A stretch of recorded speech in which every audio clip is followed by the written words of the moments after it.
來一般若是通緝犯，攏嘛是秘密刺刺，會當閃盡量閃。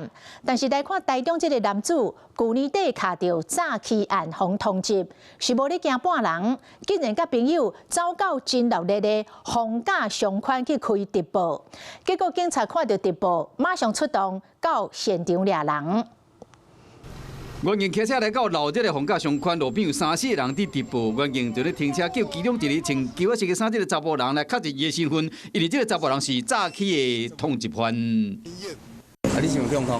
沒有，沒有啊。對，我們這邊都沒有。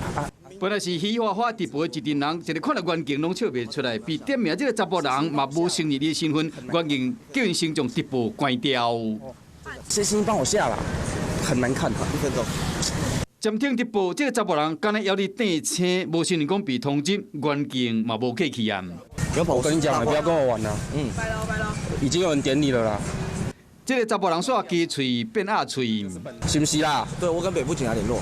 代志發生喺台中出名逢甲商圈直播是29歲姓陳的查甫人，伊涉嫌詐欺，去年底被通緝。2月走去逢甲商圈做直播，佫正唱秋，淹沒鏡頭另外一邊，唔鬧民眾也有驚嘆。經員警掌握位置後，迅速趕赴現場查證身份，並依法執行逮捕，解送歸案偵辦。來看這個姓陳查甫人的面冊，翕真濟短影音，佫有民眾佇下骹留言，講唔通佫共騙啊！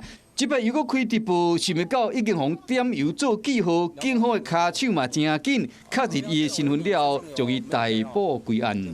Hello， 我是林仙怡，想要搶先掌握最及時的新聞資訊嗎？趕快訂閱、按讚、開啟小鈴鐺，鎖定華視新聞 YouTube 頻道。